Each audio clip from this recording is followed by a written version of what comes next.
Hi guys, OS की series में यार अब नेक्स्ट शेड्यूलिंग एल्गोरिथम पढ़ रहे हैं हम।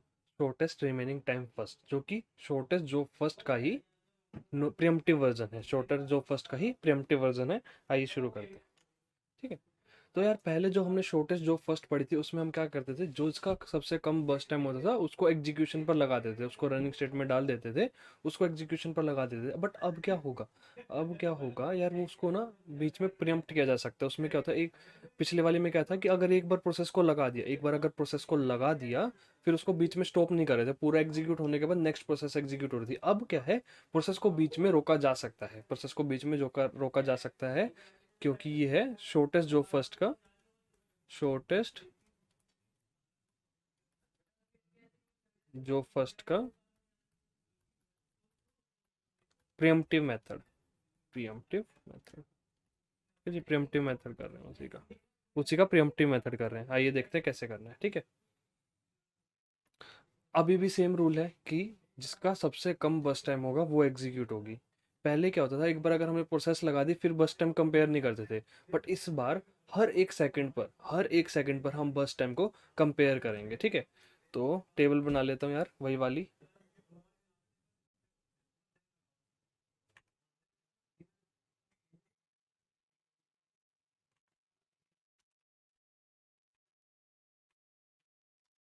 हाँ जी। तो ये टेबल है, अराइवल टाइम और बस टाइम लिख लेते हैं। 1 2 3 4 5 6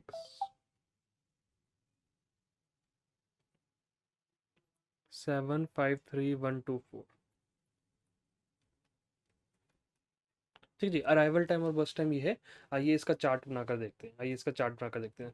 तो 0 और 1 के बीच में तो सीपीयू आइडल रहेगा, क्योंकि अभी तक कोई भी प्रोसेस नहीं। अब 1 पर एक प्रोसेस आ गई।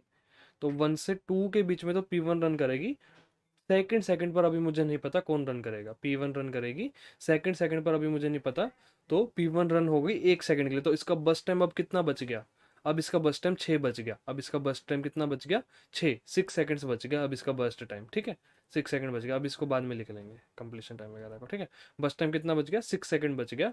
रन हो गया। अब सेकंड सेकंड पर देखिए, सेकंड पर ये दोनों प्रोसेसेस आई हुई है मेरे पास। सेकंड पर ये दोनों प्रोसेसेस मेरे पास आई हुई हैं। जब दूसरी सेकंड लगी तो ये दो प्रोसेस मेरे पास आई हुई हैं। तो अब इनमें से किसका बस टाइम कम है? इसका बस टाइम कम है, तो P2 रन हो जाएगी। P2 रन हो जाएगी। तो P2 रन हो गई तीसरी सेकंड तक P2 रन हो गई। इसका 1 सेकंड रन हो चुका है।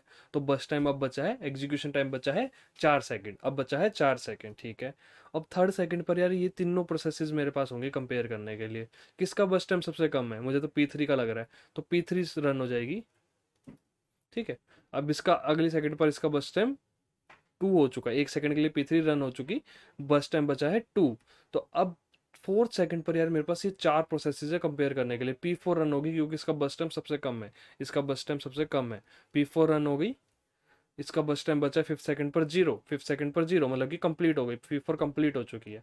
अब मेरे पास ये पांच नहीं बोलूंगा, चार ही बोलूंगा। क्यों? क्योंकि P4 तो एग्जीक्यूट होकर चली गई। तो ये चार प्रोसेसेस मेरे पास बची हैं, 6 4 2 और 2। इनमें से सबसे कम बस टाइम किसका है? यार दोनों का सेम है। याद करो पिछली क्लास में मैंने क्या कहा था, अगर दो का सेम हो तो किसका क्या चेक करते हैं? अराइवल टाइम P3 का कम है, तो P3 को एग्जीक्यूट कर देंगे। ठीक है। तो P3 एग्जीक्यूट हो गई। अब इसका बस टाइम 1 बचा है, 6 सेकंड कंप्लीट हो चुके हैं। 6 सेकंड पर P6 भी आ जाएगी 6 सेकंड पर। अब किसका बस टाइम सबसे कम है? P3 का ही है, तो P3 एग्जीक्यूट हो जाएगी 7th पर। अब किसका? अब तो सबके सब प्रोसेस आ चुके हैं, अब तो सीधा ही चेक करना है। तो ये दोनों कंप्लीट हो चुके हैं, P3 और P4 कंप्लीट हो चुकी हैं। अब किसका है सबसे कम? आई थिंक P5 का सबसे कम है। तो P5 का सबसे कम है, तो P5 का ही सबसे कम रहने वाला है अब आगे। तो P5 2 सेकंड के लिए रन होके पूरी 0 हो जाएगी। इसको सीधा 2 सेकंड के लिए रन कर दे रहा हूँ, 9 हो गया सीधा। ठीक है। अब कौन है सबसे कम, P2 या P6? दोनों का बस टाइम इक्वल है। इक्वल होता तो किसको लेते हैं? दो जिसका राइवल टाइम कम होता है, यानी कि P2 को लेंगे। P2 एग्जीक्यूट हो जाएगी 13 तक। अब मैं सीधा क्यों लिख रहा हूँ 13 तक? क्योंकि यार कोई और नई प्रोसेस आने नहीं वाली। ठीक है। और इसी का बस टाइम कम होते जाने वाला है, तो सबसे छोटी हमेशा P2 ही रहने वाली है। तो P2 हो गई 13 तक एग्जीक्यूट। उसके बाद 13 पे हम, उसके बाद P2 पूरी एग्जीक्यूट हो चुकी है। ठीक है। अब सबसे कम कौन है? P6। ये भी 4 के लिए एग्जीक्यूट हो जाएगी 17। और फिर उसके बाद है P1। ठीक है, तो देख पा रहे हो आप कि जो सबसे पहले आई थी वो सबसे लास्ट में जाकर कंप्लीट हुई, जो सबसे पहले थी लास्ट में जाकर कंप्लीट हुई। किस वजह से? शॉर्टेस्ट जॉब फर्स्ट प्रियम्पटिव की वजह से। हमने उसको बीच में ही प्रियम्प्ट कर दिया था। क्यों? उससे कम बस टाइम वाली प्रोसेस पहले आ गई थी, उससे कम बस टाइम वाली प्रोसेस जल्दी आ गई थी। ठीक है, ठीक है जी। तो कंप्लीशन टाइम यहाँ पर लिख लेते हैं, यहाँ पर लिख लेते हैं कंप्लीशन टाइम, और टर्न अराउंड टाइम और यहीं पर लिख लेते हैं। ठीक है, कंप्लीशन टाइम और टर्न अराउंड टाइम लिख लेते हैं अब।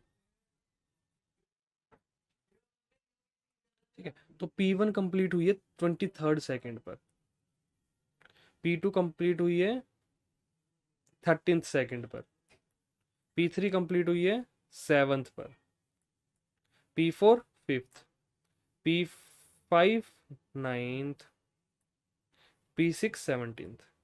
ठीक है, तो टर्न अराउंड टाइम कितना आ जाएगा? 23 माइनस 1 22, 13 माइनस 2 11, 4 1 4 11। ठीक है, वेटिंग टाइम कितना आ जाएगा? Turn around time minus burst time 15। Think ये 5 था, 5 था ना? हाँ 5 था। तो 11 माइनस 5 सो 6 1 0 2 और ये 7, 11 माइनस 4 7। ठीक है जी। तो ये ऐसे टर्न अराउंड टाइम और वेटिंग टाइम कैसे कैलकुलेट करता हूँ? पहले कंप्लीशन टाइम निकाल लेता हूँ, completion minus arrival time, turn around time, और turn around time minus burst time is equal to waiting time. ठीक है, तो ऐसे हम निकाल सकते हैं ये पूरा का पूरा।